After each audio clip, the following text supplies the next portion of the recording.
Ladies and gentlemen, please welcome to the stage, Trent McClellan!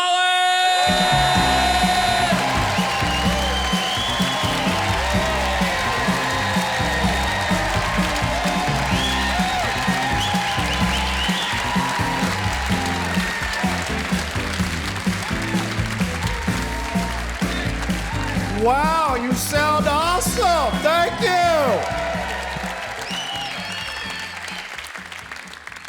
Wow, thanks for coming out. I know you had other stuff you could have done.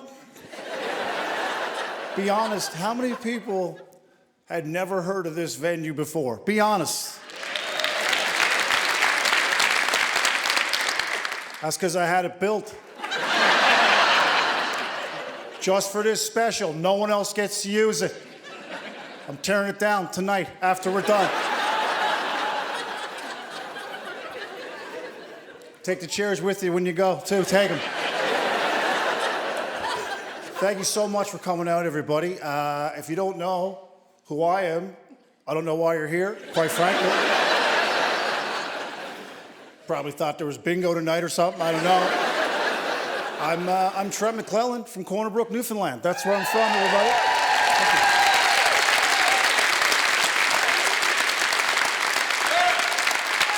That's right. You gotta clap, you have to. You have no choice. And grew up in Corner Brook, Newfoundland, black kid, raised by my grandparents, so definitely was gonna do comedy, you know what I mean? Wasn't gonna be an accountant or any of that. Was gonna definitely go into stand-up comedy. Grew up on a dirt road. Lived in the city, but grew up on a dirt road. They just ran out of pavement, I guess. They're like, nah, we don't need to do that one, that's fine. You played road hockey and you took a wrist shot and rocks, dirt, fossils, chip bags.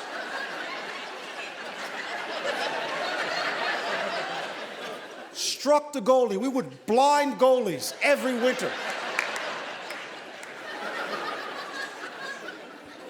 It was crazy. And we had a clothesline. Anybody else here have a clothesline when you were growing up? Clotheslines to me are hilarious because people nowadays talk about privacy.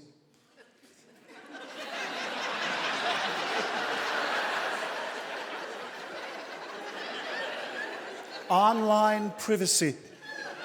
We protect our privacy online. I grew up with a clothesline in our front yard.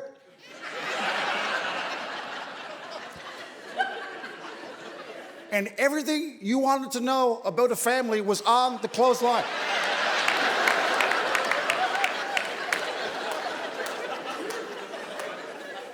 You knew how many people lived in their house. You knew how many women, how many men, and who didn't wipe their arse. You knew that.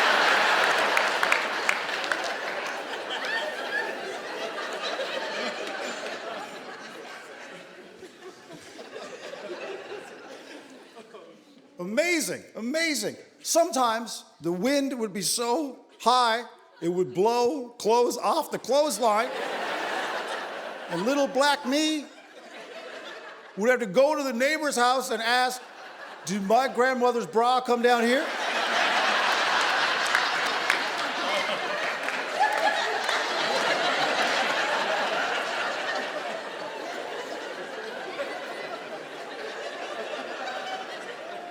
That is not a question a 10-year-old boy should have to ask anyone. But the most embarrassing thing was, because we grew up on a dirt road, in the summer, it would get very, very dry. And so my grandmother would say, can you go out and water the dirt road?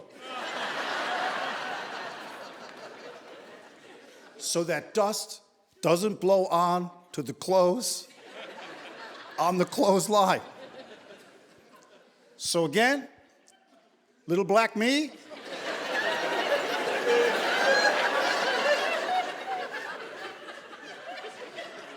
take the garden hose out to the dirt road and water the road.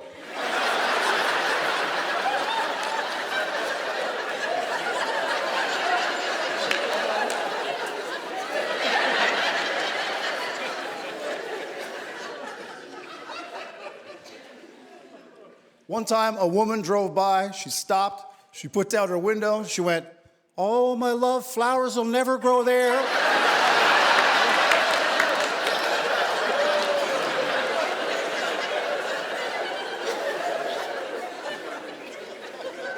So I soaked her with the hose.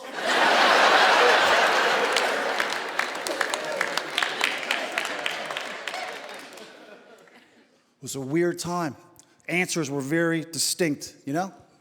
Like my grandparents used to wash clothes, and sometimes they would use Javex. I don't know if anyone else used Javex. In your life, Javex is a harsh chemical, my friends.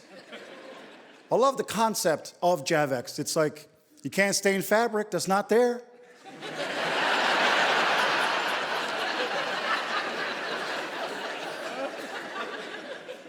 Javex will burn right through your clothes.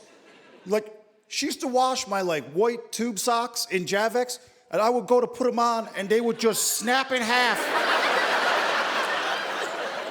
Now I was wearing a garter belt. She washed my underwear in Javex.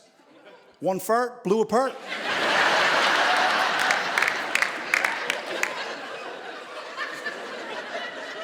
Just a band hanging down.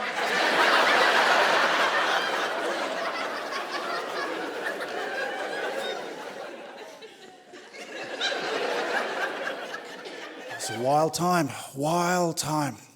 My grandparents, too, were worriers. Anybody else's family? Your parents were worriers? My grandparents would make fresh worry muffins.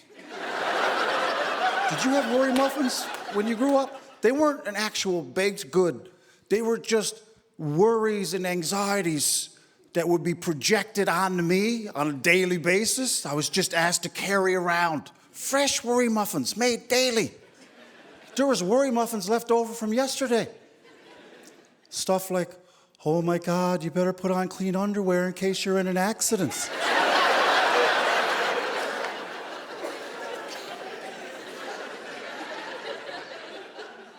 If I'm hit by a car, I'm gonna shit myself anyway, who cares?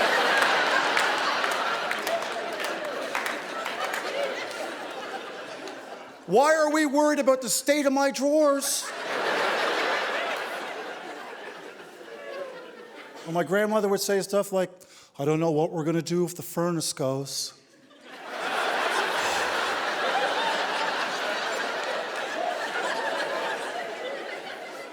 And I'm like, "Is there something wrong with the furnace?" "No, but if it goes."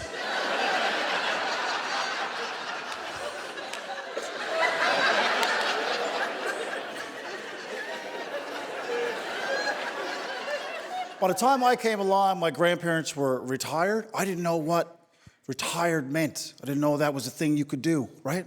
Everyone else's parents worked for a living. I didn't know what my folks did, to be quite honest, you know? Because all my grandfather did all day was just stay home and watch TV. And so I didn't know what he did, really, for money. And then one day, I figured it out. I was like, "Oh, I think Pop makes smokes for the government."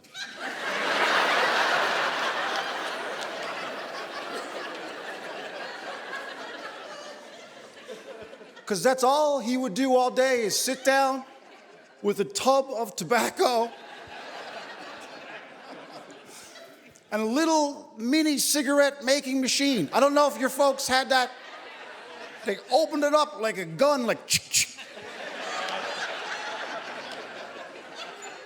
and they would load it up with tobacco, gunpowder, and cigarettes that come flying out the other side.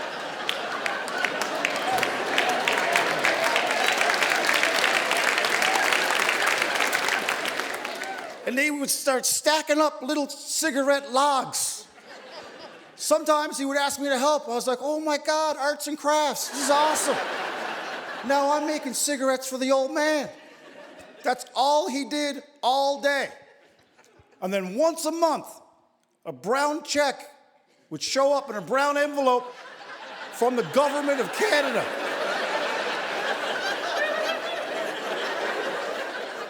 I was like, oh, Pop makes smokes for the government.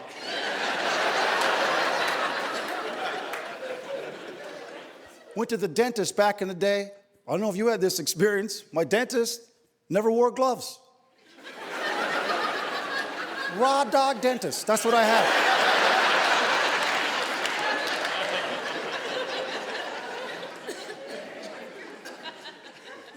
You shouldn't have to brush your teeth after you leave the dentist.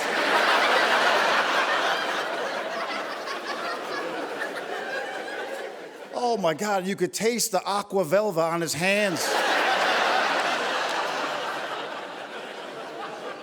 His knuckle hair be flossing your teeth.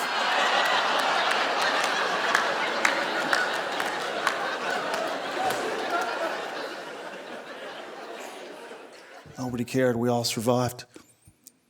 When I was a kid too, I don't know if you had this, but like I wasn't like allowed to be like around and stuff.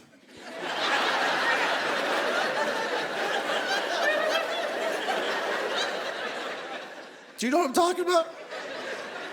Like my house was a guest book short of a bed and breakfast. You had to sleep, eat, hit the street. You couldn't be in there, in the house, sharing your thoughts and stuff. They were like, you gotta go outside. It's like, oh, it's raining. Put on a jacket. Get out.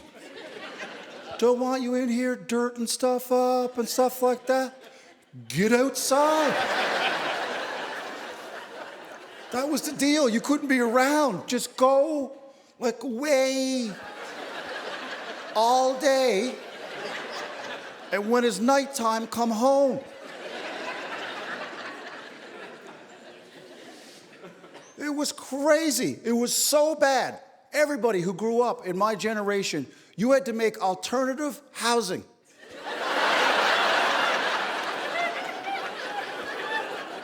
You had to build like a fort in the woods.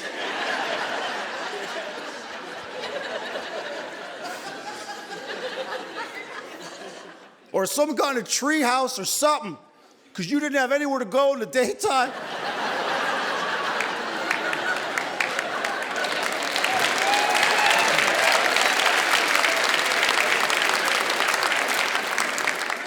And these places you were building were not up to code. You were using an old piece of plastic you found, right? You were using the gate off the door off someone's fence. Oh my God, that should be fine. That should be fine. We all had to live in the woods during the daytime. And that's the first time we discovered porn mags. Am I right on that? Remember that day, the first day you discovered porn mags in the woods? They must have sold Playboys with a shovel back in the day. People must have just bought a Playboy, shovel came with it, and you headed to the woods. And you buried it. I remember the first time I was walking through the woods, because it had to be somewhere. I saw this like picture on the ground of a naked woman. I was like, whoa. My pants feel weird. But it was never a full page. It was always like a half of a page ripped. And then you had to try and find the other part, like some kind of porn mag scavenger hunt. Okay, there's a white boobie there. I gotta find another white boobie.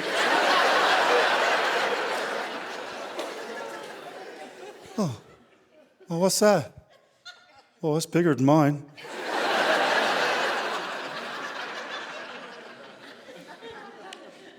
And once I found porn mags in the woods, my friends, I was in the woods every day after that.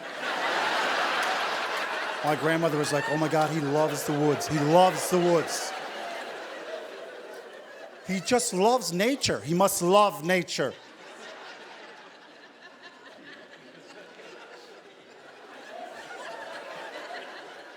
And I believe that's why there's so many forest fires now, because of all the dried out porn mags in the woods.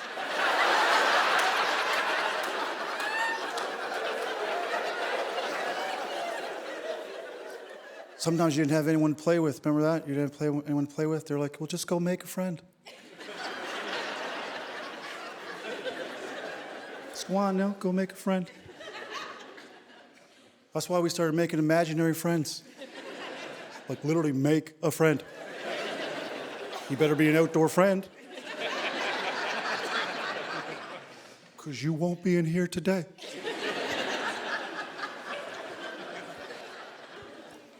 It was easier to make friends back then, though, when you were a kid, wasn't it? Didn't take much to make a friend. It's harder as an adult to make friends, you know? We all have friendships that kind of end and erode over time, and then we don't replace them with new friendships because as an adult, it's hard to make friends, right? You gotta step out of your comfort zone, gotta kind of put yourself out there. People aren't comfortable doing that, so we struggle to make friends, you know? But when you're a kid, it's super easy. I was at a Walmart once, saw a little kid, he was about 6 years old, wearing a full Batman costume. And I was like, do you know the level of confidence you gotta have to go, Mom, where are we going today? Walmart? Get my cape. Let's go.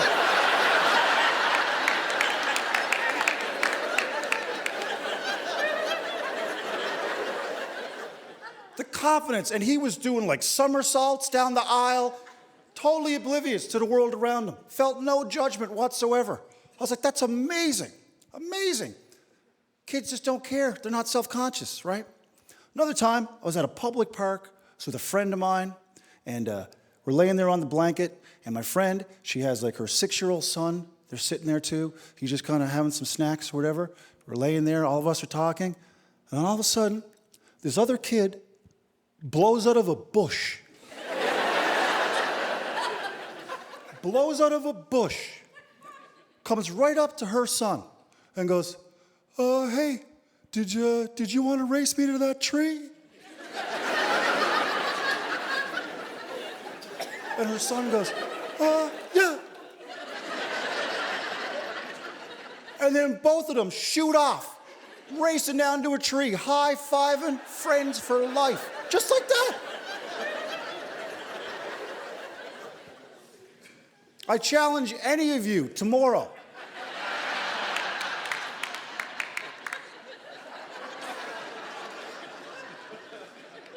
to go to a public park, blow out of a bush, wearing a Batman costume, go up to another adult and go, hey, do you want to race me to that tree?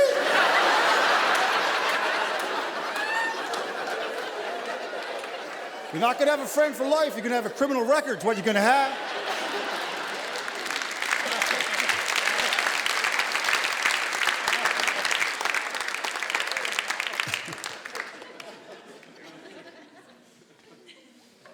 It's a true story. It's wild, too, when your grandparents raised you because they would go to bed just after supper. Literally still chewing food. They would go to sleep.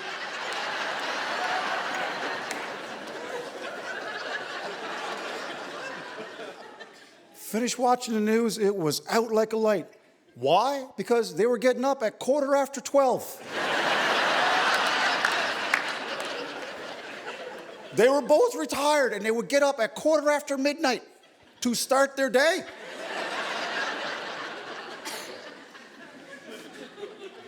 I don't know if the rest of you got this, but then when I got up at a normal hour, my grandfather would go, well, well, well.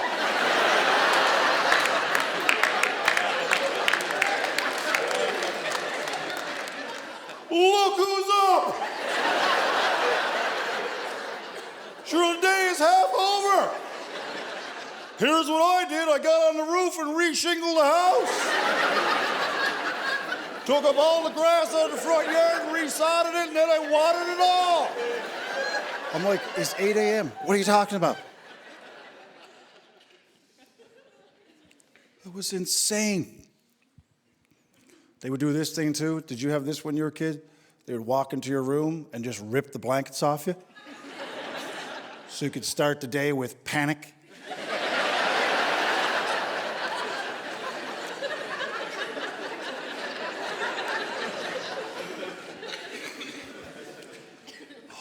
God, it was terrible. Start the day, worry muffins, freshly baked. Here we go. Absolutely nuts. Then you had to go to school, huh? That was a fun time, wasn't it? Rode your bike. You didn't wear a helmet either, did you? No. Imagine if you wore a helmet back in the day riding your bike.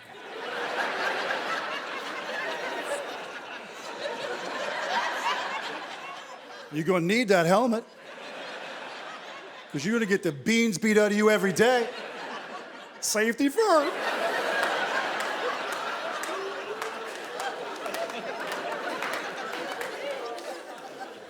I saw the wildest thing a little while ago. Made me think about all this stuff. I was driving down the street and I saw a family of 5 riding their bikes together.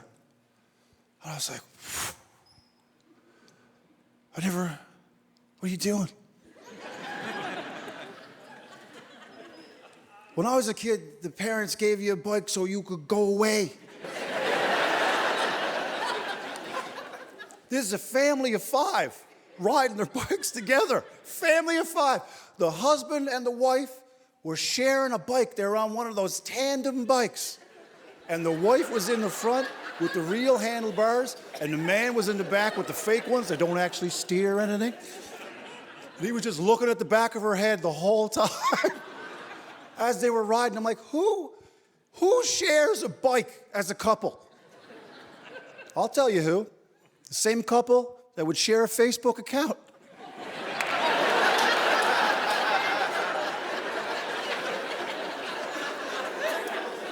Oh, we're so in love. We share a bike. We share a Facebook account.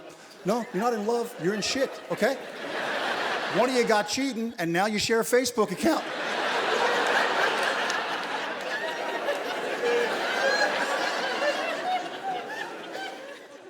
Isn't that right, Angeloid, or whatever your name is?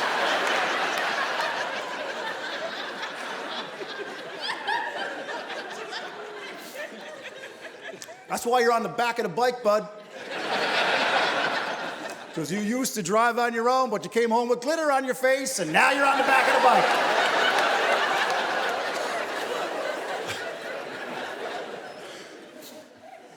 Everyone's talking about bullying now, bullying online. It's like, psh, everybody in this room got bullied. Bullying was an after-school program at my school. You were getting bullied. That was happening. And people say to me all the time, they're like, Trent, did you get bullied because you were black? I was like, no, I didn't get bullied because I was black. I got bullied because I was next.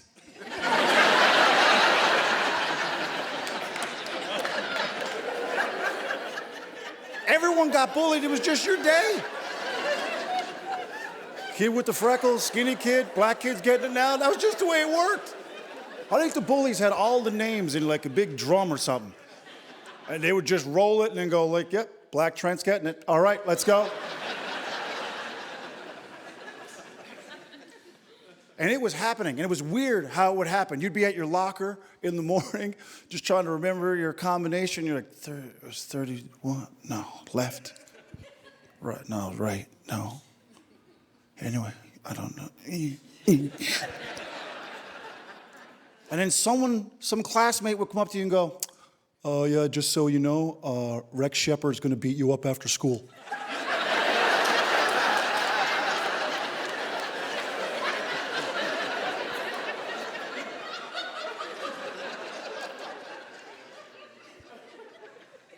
And I'd be like, what? Why? He'd go, oh, no, see you later.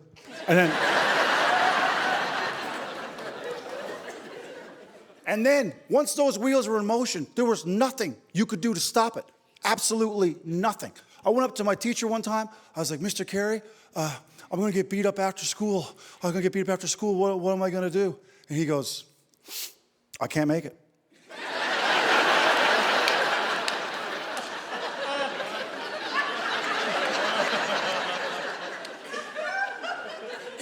He goes, I got darts.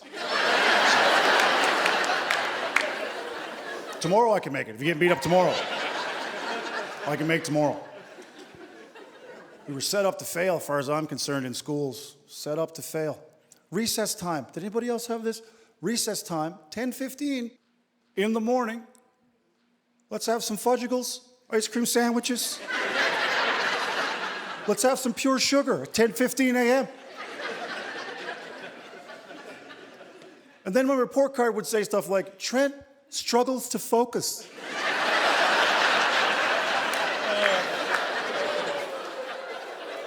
Yeah, it's because I'm in a diabetic coma by noon.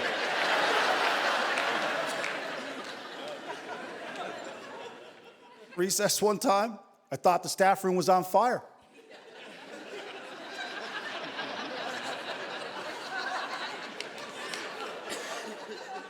I knocked on the staff room door, it opened, smoke came billowing out.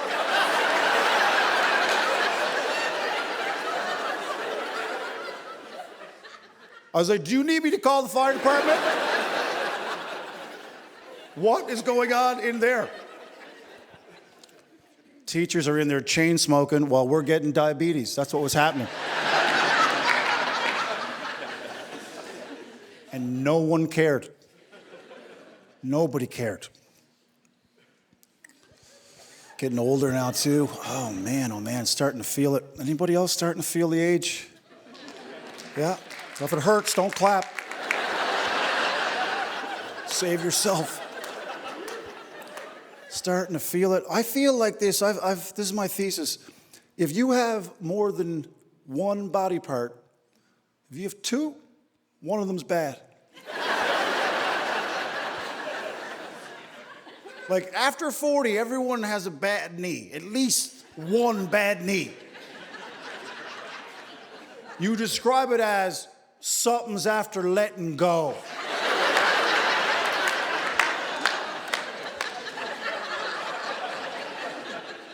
That's a medical term people who are not educated in medicine use to describe something was attached and now it's after letting go.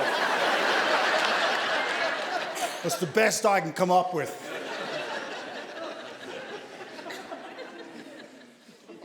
My body is a business, and there's been a lot of layoffs. I have very few full-time employees, mostly part-time employees. Like my eyes don't do nights.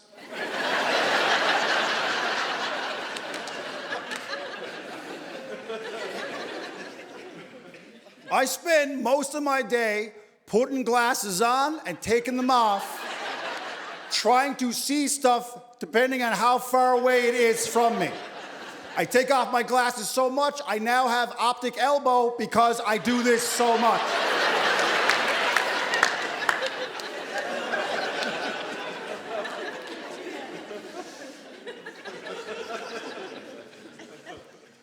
Even food right now, it's like Russian roulette. Stuff I used to be able to eat, no problems, like, ooh, I don't know. I had toast last night. My stomach's like, ooh, too spicy, too spicy.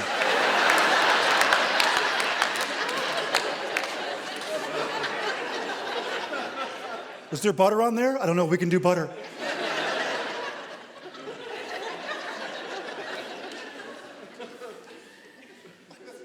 Man, you get over 40, diarrhea can show up at any time. I call it Big D, that's what I call it, Big D. Big D will show up unannounced. You got a full day planned? No, you don't. You live here now.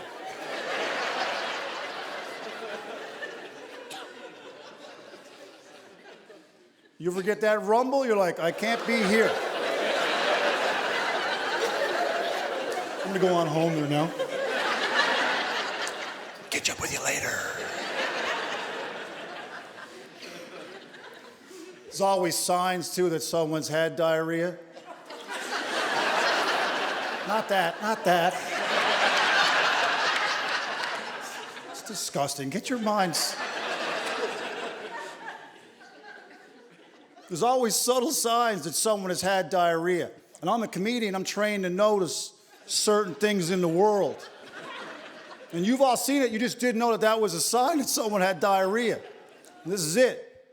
You ever been in a grocery store, go down an aisle, see a grocery cart full, just left abandoned?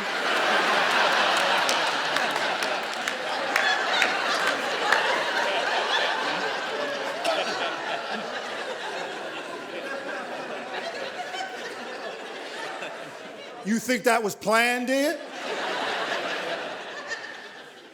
Someone was like, I think I'll just get some craft. Okay, no, let's go home. Let's leave it all here, let's go.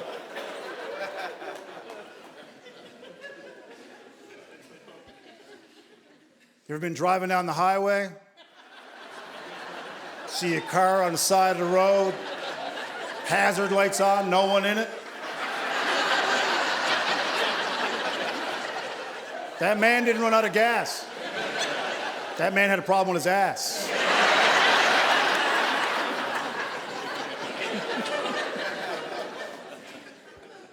Big D is not to be messed with. Also, too, you get to a certain age, and I don't know if you're going to get this one or not, but you're a great crowd. I'll share it with you, but you ever get this one? You ever get that? You ever get that sharp pain in your arse? You ever get that one?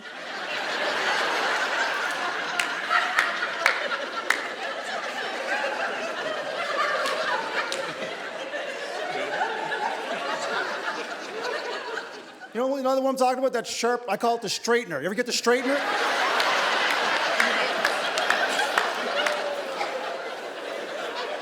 Out of nowhere. You can just be listening to somebody, they're telling a story, you're like, ah!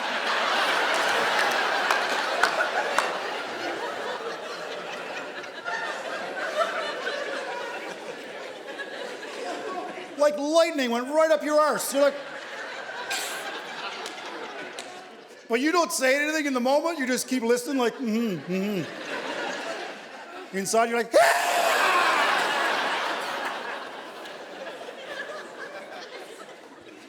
I've had it happen twice since I've been up here.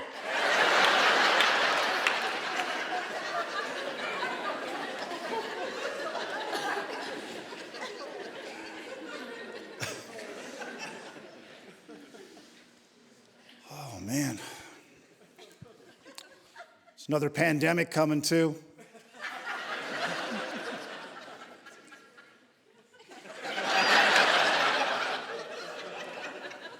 Pandemics are hilarious. Another pandemic coming too. Just want to get ahead of it.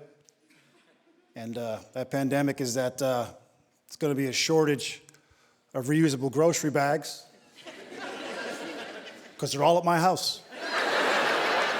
They must be. They must now all be at my house.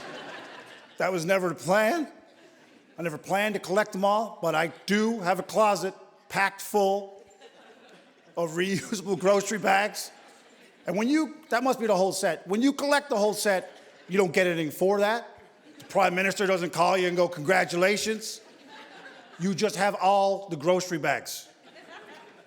I have so many grocery bags now, I use them as luggage.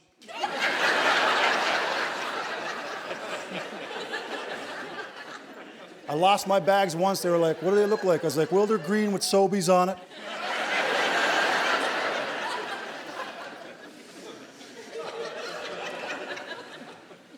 Grocery bags, and you get gutted when you got to buy a new grocery bag. I'm like, how did I end up here? Why?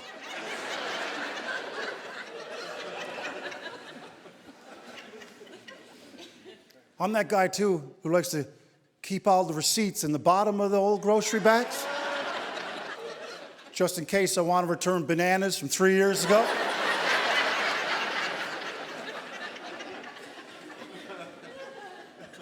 This is the worst. And then sometimes I'll remember to take the grocery bags with me.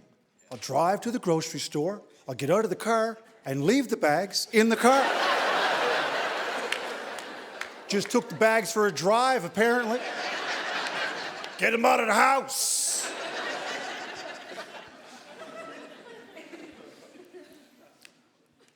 But I do worry about my memory. I don't know if anyone else is at that age where you start questioning the old memory slipping away. I play a little game in the shower sometimes. I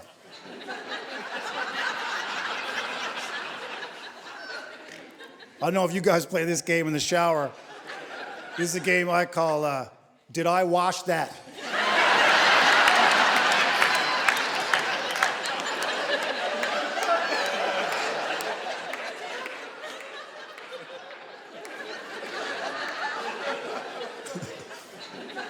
I know I thought about washing it. I did touch it at one point. But did I wash that? I also realized that men might be the problem.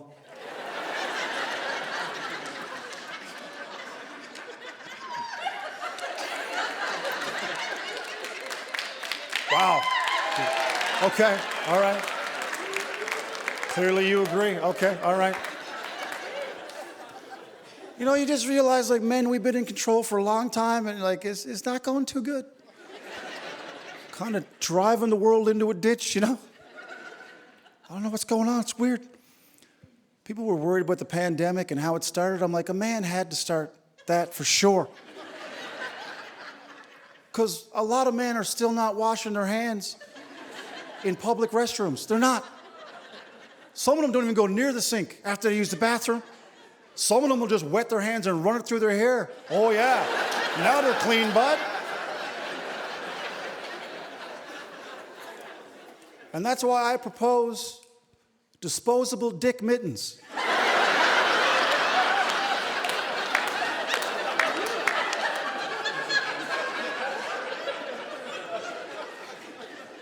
Now, I understand Dick Mittens sounds like a country singer from the 50s.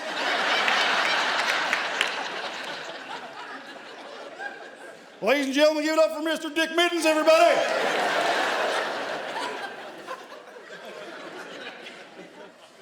But I think in the men's restroom, we should have disposable dick mittens.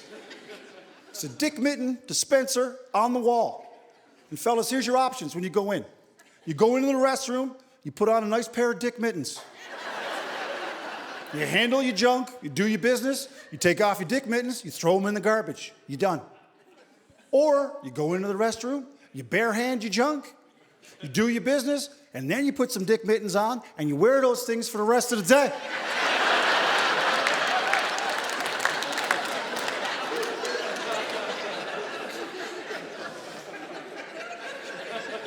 So we know who the dirty buggers are.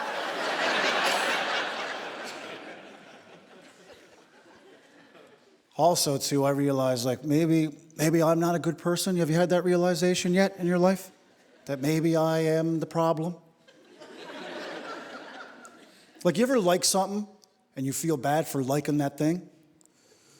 I had that just recently. Like, this is something I absolutely love. It's probably one of my favorite things in the world. I'm embarrassed to say it, but I'm going to say it for you guys. One of my favorite things to watch is couples arguing in public. Oh my God!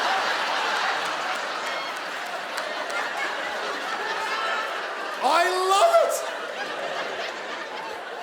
it! It's like they're busking for you. That's what it feels like. Like they're doing their own little show for you, and you're like, oh my God, how lucky am I? It's the best. You know how right you gotta feel to go, we're gonna fight in public. I saw a couple arguing violently, like kind of just yelling and screaming, yelling at gate 38. You gotta believe you're right if you're gonna have it out at gate 38 at the airport. It was madness. And she said to him, this is what she said to him. She goes, well, maybe you wouldn't lose your passport all the time, Daryl, if you'd put it away when you're finished with it.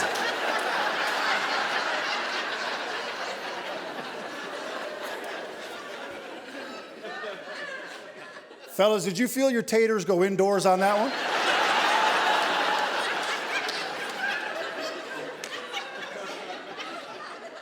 Because there's so much in that statement. Number one, this means this has happened before. Number two, it means she has offered a solution that he has ignored. And three, here we are again.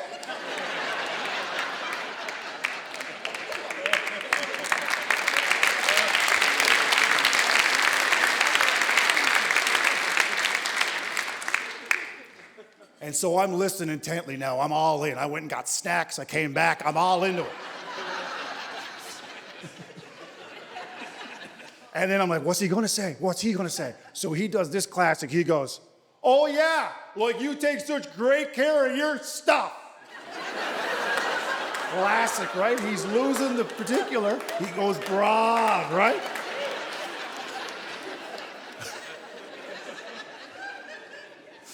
It was so good. I missed my flight.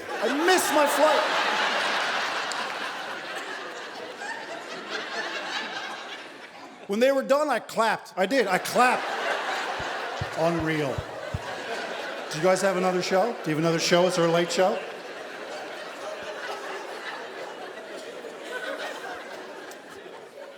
Because I think that's a true test for a couple, is to travel together. Do you agree? That is a test. You might think everything's great with you and your partner. Oh yeah? Take a trip together. And I think it's because travel is already stressful for people. And individually, we all have our own rituals for travel. Some of us like to get to the airport early. Some of us like to pack the night before. Everyone's got different ways of doing it. Now you're bringing this other person in, and they might not have the same rituals you got, right? And that's why when you go to the airport, they got booths where you can apply for a new visa. Because you might break up at the airport. And you might have to start a new life. Did you ever notice that? They got clothes you can buy. There's ads for realtors in case you got to buy a new house. You might come as a couple. You might leave as a single. I'm also at that age, too, where I'm getting more contrary, getting fed up with stuff, less patience for things, you know? Like, I don't know if anyone else agrees with this, but has it ever been harder to open stuff?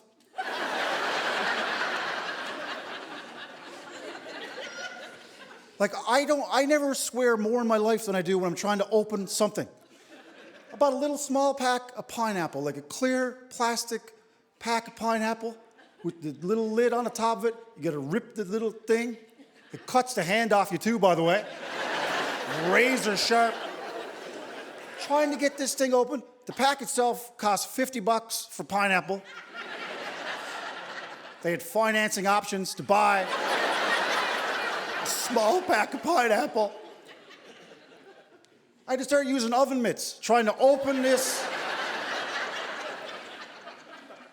I handed it to my lady at one point. I took a break. You shouldn't have to take a break opening stuff.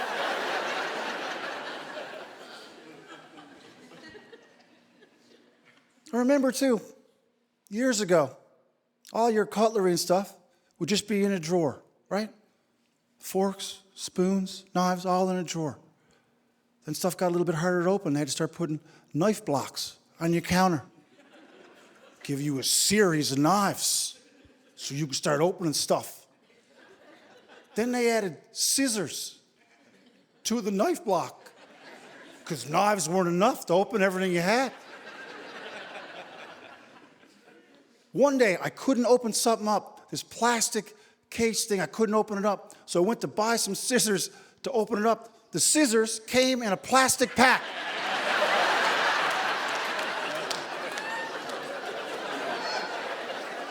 My head exploded.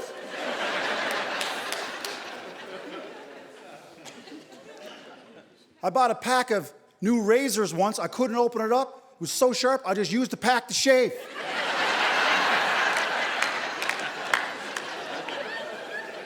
Best shave I've ever had.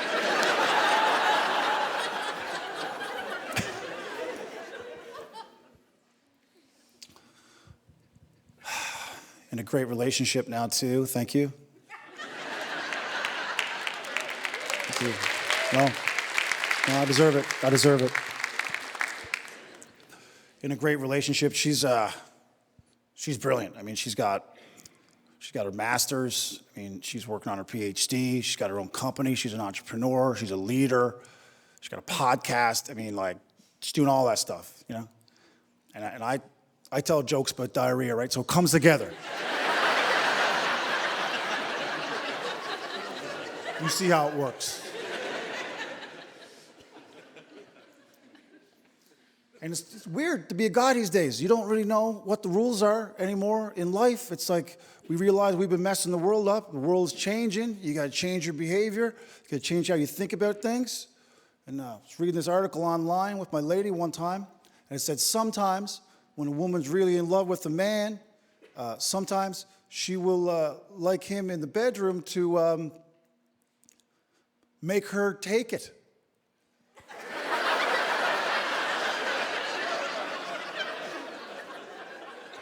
So my lady, she looks at me and she goes, "What do you think of that?"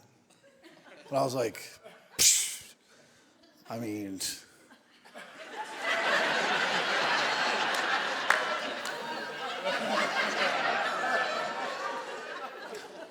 I don't know if I'd make you take it. I mean, I could suggest you receive it."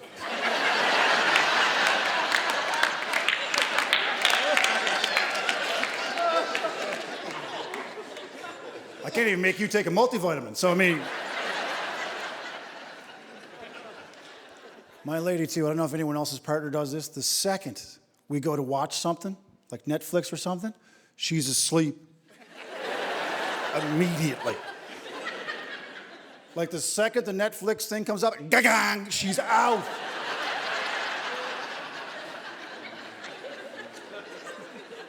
It is a cue, Netflix, gang, out.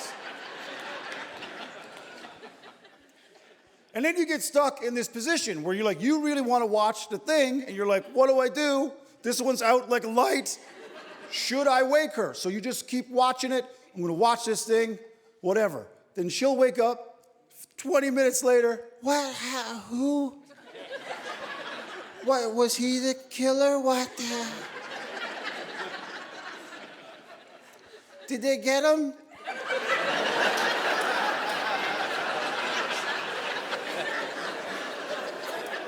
What are you talking about? Rewind it. Rewind. I want to watch it. I want to watch it. Oh, do you?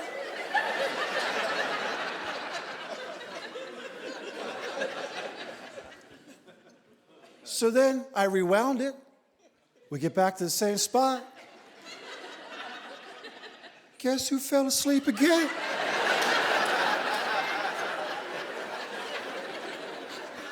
Right? So I was like, I don't care. I'm just going to keep watching this thing. I want to watch it. I'm looking forward to it. So I finished the thing. About an hour and a half later, I try and wake her up, and she won't move. She's out like a light. I try and wake her up again. She won't move. So I was like, I got to go to bed. It's late. So I just left her there.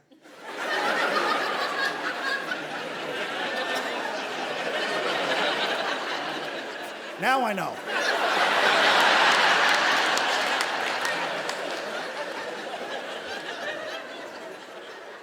So I went upstairs to bed, got in bed. All right. She comes upstairs about 20 minutes later. Hey, you left me down there. I was like, no, you left me down there an hour and a half ago.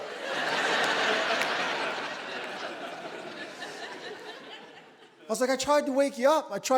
You wouldn't wake up. What do you want me to do? She goes, I don't know. I just thought it'd be like cool if like sometime you like just like picked me up and carried me to bed.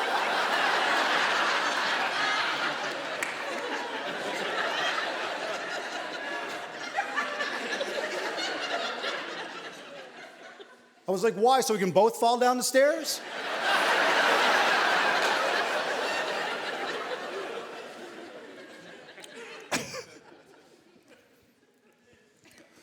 Learned my lesson on that one, you know? Ladies,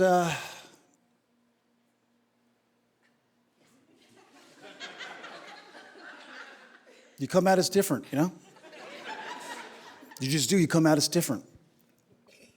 Like ladies are just better fighters than men are. You're better at arguing. You're way better at arguing than we are. Mostly because you picked the time and the place.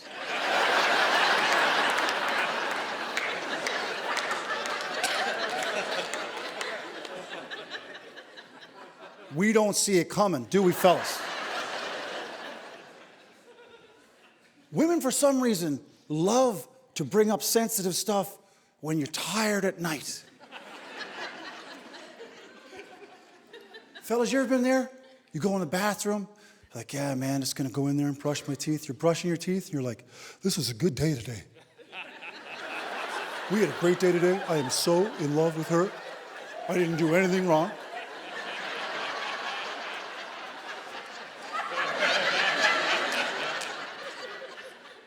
Great day today. I love her. I've never felt closer to her. You come out, you yawn once. That is like chum in the water, my friends.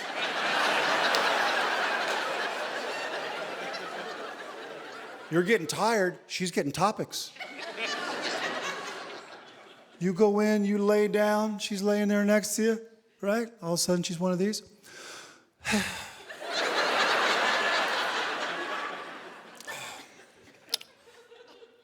How come? Are you asleep?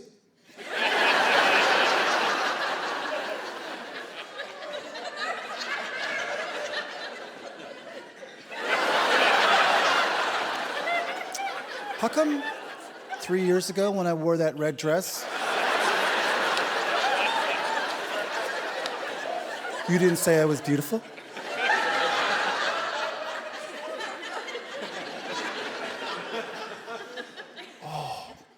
And it's coming at you and you don't know how to make it stop, right? You ever just turn off the lamp hoping that ends it? She loves fighting in the dark, my friend. Your lady doesn't even need you there to be mad at you. Ever have your lady dream you did something wrong? You wake up in the morning, she's just all weird with you. Had a bad dream last night.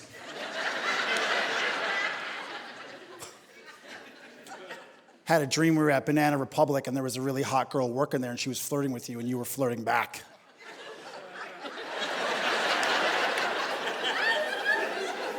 I was like, yeah, well, I had the same dream that we were at Banana Republic. She was flirting with me and I told her I was with you, so boom, we're good.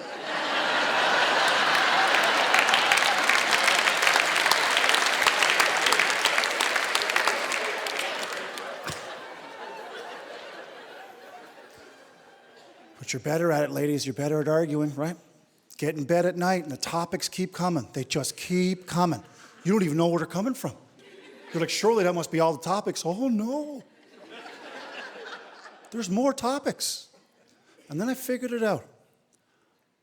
I think women's pillows are a hard drive.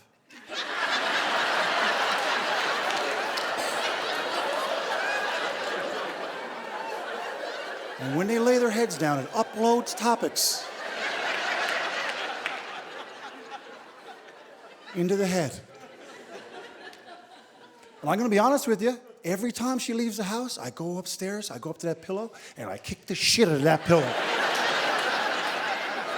I punch it, I pour water on it, trying to short circuit the hard drive. But the topics keep coming out. I can't understand it. I went to my pillow, just feathers and drool stains. That's it.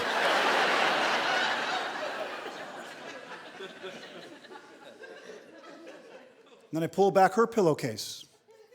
Memory foam.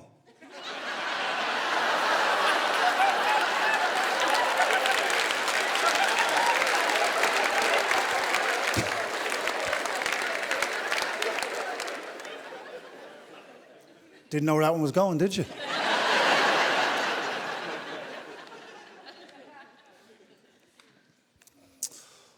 This has been a fantastic night.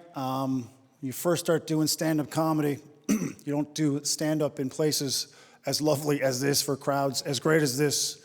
You have to kind of start at the bottom, as they say, and work your way up. And this is my favorite story about my early days in stand-up. I got asked one time to do a housewarming party. I was 3 years into stand-up. No one knew who I was. So I got asked to do this housewarming party. So I was like, I don't know if I should do this. This sounds a bit weird. I'll do it. So I show up, this guy's house. He goes, now when you show up, just text me when you're outside, and I'll meet you at the back door of the house. I was like, this sounds normal.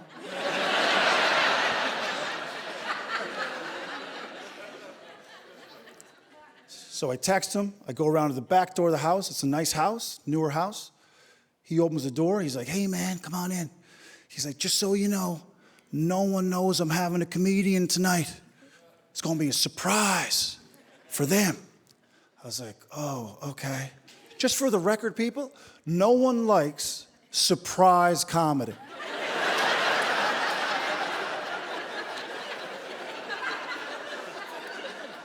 Like, if you came here tonight expecting bingo, this would not be a good time. So he goes, yeah, I'm going to surprise him with a comedian. So he goes, you go wait in the bathroom right here, and I'm going to go down, and I'll come back in about 20 minutes, and I'll bring you out.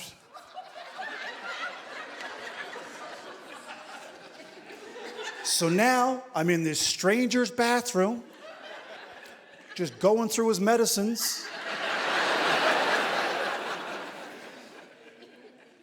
And it hit me then like, this is a bad idea.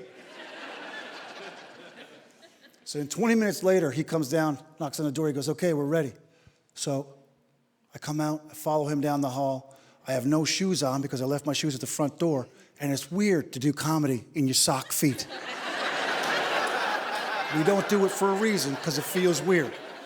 So now I walk into the kitchen. It's like 8 people sitting around an island, drinking wine, eating cheese, and they're just looking at me.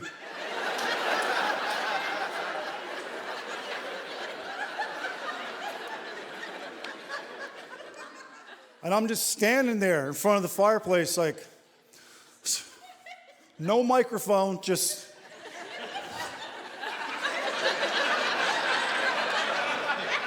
I was at Dairy Queen the other day.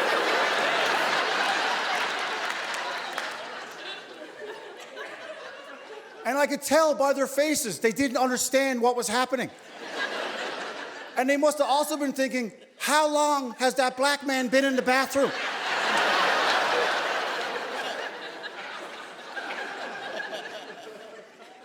The guy had a dog, and the dog kept coming over and sniffing my package, so I was trying to push the dog away.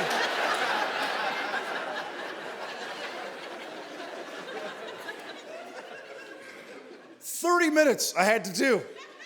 So mercifully, it ends, and I walk back down that same hall to go put my shoes on, and the guy who owns the house, he just stood over me. He goes, man, what you guys do is tough, eh?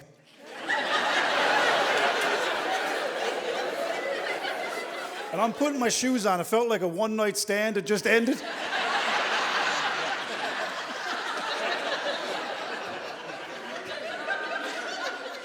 You're gonna call me, right?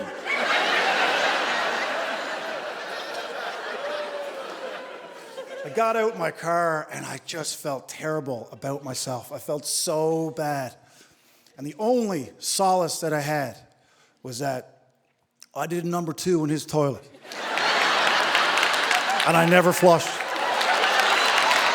People hate surprises. Thank you so much, Halifax. You were great. Appreciate you. Unreal. Thank you so much. It's been a great night. Thanks for coming out.